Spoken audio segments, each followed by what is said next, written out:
జీవితం ఏమవుతుందోనని తలుచుకుంటేనే మనసంతా భారం అవుతోంది.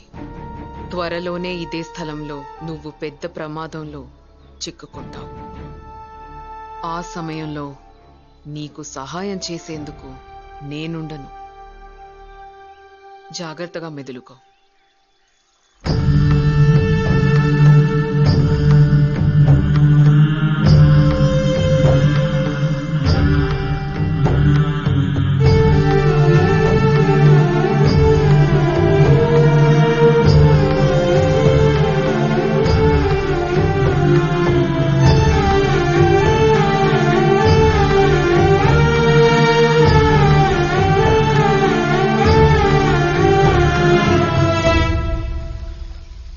దమయంతి చనిపోతుంటే చుట్టూ గుమ్ముగూడి వెటకారంగా నవ్వుతూ చప్పట్లు కొట్టి మరీ ఆనందించారు.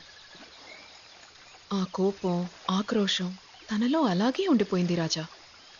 ఆ బాధ వాళ్లకు తెలియాలని తను వాళ్లని చంపేటప్పుడు నిన్ను పక్కన పెట్టుకుని చప్పట్లు కొట్టమని, నవ్వమని చెప్పింది. ఇంతమందిలో నేనే ఎందుకు? తన స్కెలిటన్ బయటికి తీసేటప్పుడు నువ్వే కదా పక్కనున్నావు. అందుకే నిన్ను టార్చర్ పెట్టినందుకు సారీ చెప్పమంది. ఇక నిన్ను డిస్టర్బ్ చెయ్యనంది.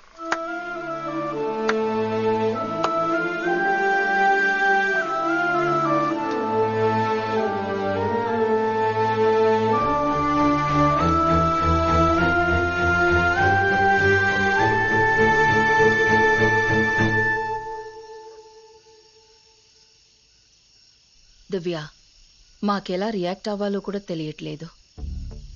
మేము అన్ని ఘోరాలు చేశామా? మీ అన్నయ్య ఏమో మా బ్రదర్ అంటున్నారు. అదే నిజమైతే ఆ దమయంతి ఖచ్చితంగా మమ్మల్ని చంపేస్తుంది. ఐ అండర్స్టాండ్, బట్ మీరేం భయపడాల్సిన అవసరం లేదండి. నేను దమయంతిని కన్విన్స్ చేసి పంపించేశాను. మీ బ్రదర్స్కి జరిగినట్టు మీకేం జరగదని చెప్పడానికే మిమ్మల్ని ఇక్కడికి రమ్మన్నాను. It's over. మీరు రిలాక్స్డ్గా ఉండొచ్చు.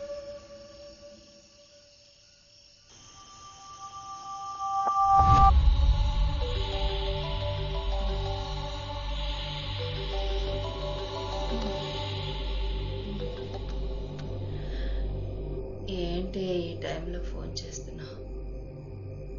నేను మార్నింగ్ వస్తానని చెప్పాను కదా. I'll come for sure. Now you hang up. Bye, bye, bye. Phone పెట్టే.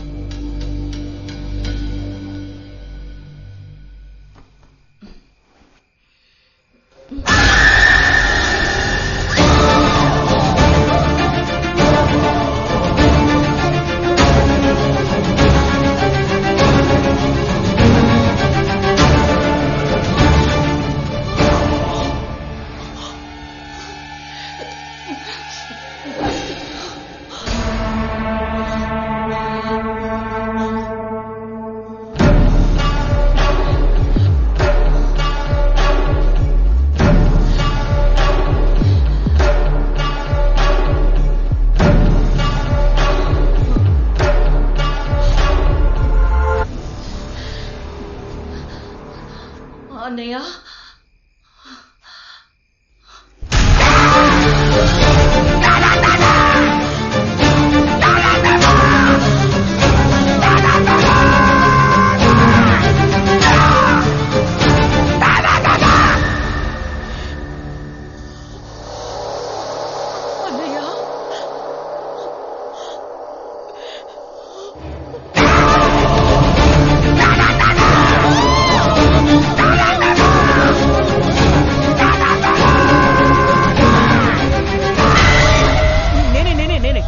ఏంటమ్మా, ఏమైంది?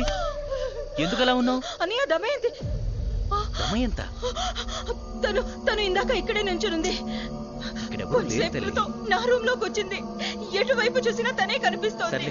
సరే సరే, ముందు రిలాక్స్ గా ఉండు. Cool down, calm down. కూర్చో. అన్నయ్య, నువ్వు వెంటనే ఆ విక్కీకి ఫోన్ చేసి ఇమీడియట్ గా ఇక్కడికి రమ్మని చెప్పు. ఫోన్ చేసి రమ్మంటాను.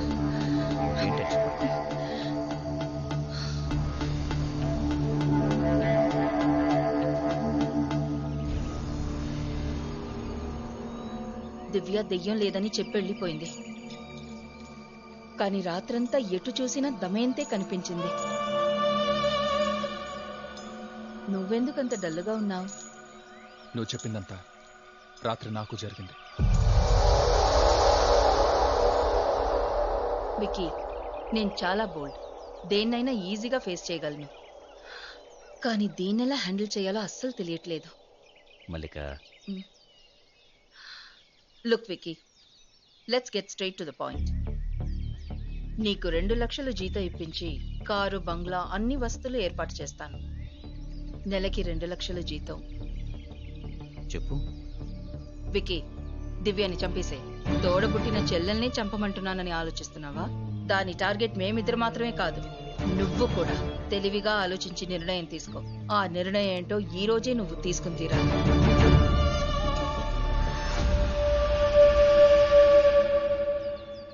ఆడేంటమ్మా, చెల్లిని చంపమంటే చెప్పు తీసుకొని కొట్టుకుని గుండ్రాయిలో కూర్చున్నాడు. అదే మాట నాతో అనుంటే వాడినొక్కడే చంపేసేవాడిని. వీడసలు దివ్యం చంపగలంటావా? నువ్వు ఇప్పుడు అన్నావు కదా, దివ్యాని చంపమన్నప్పుడు వాడు రియాక్ట్ అవ్వలేదు. అప్పుడే నాకు అర్థమైంది వాడు డబుల్ మైండెడ్గా ఉన్నాడని. అందుకే ఆ పాయింట్ పట్టుకుని వాడిని బ్రెయిన్ వాష్ చేశాను. వాడి మైండ్ సెట్ని బట్టి చూస్తే డెఫినెట్గా ఈరోజు వాడు దివ్యాన్ని చంపేస్తాడు. వాడిని పోలీసులకు ఇరికించి మనం తప్పించుకుందాం.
నువ్వు నా వెనక నుంచున్నప్పుడే నేను ఊహించాను నువ్విలా ఏదో ఒకటి చేస్తావని.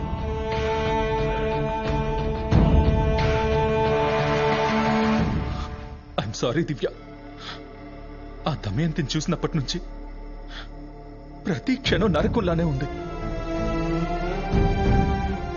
విషయం తెలియనంత వరకు అంతా బానే ఉంది, కానీ ఇప్పుడు ప్రతి నిమిషం భయంతో చచ్చిపోతున్నాను దివ్య. నీకు విషయం చెప్పనా, ఇప్పుడు నిన్ను చూసినా కూడా నాకు భయంగా ఉంది.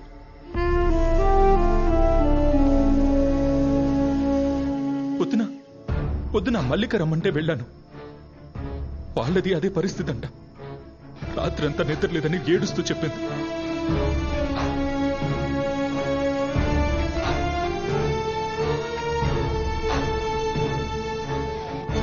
నువ్వేమో ఏం పర్లేదు, ఏం జరగదు అంటావు, కానీ మా పరిస్థితి వేరేలా ఉంది దివ్య. అసలు నువ్వు ఇదంతా నాకు చెప్పుండకపోతేనే బాగుండేదేమో దివ్య. నేను ఆ మల్లికని ఇక్కడికి రమ్మంటాను, నువ్వు మాట్లాడి చూడు, అప్పుడు అర్థమవుతుంది మా పరిస్థితి ఏంటో.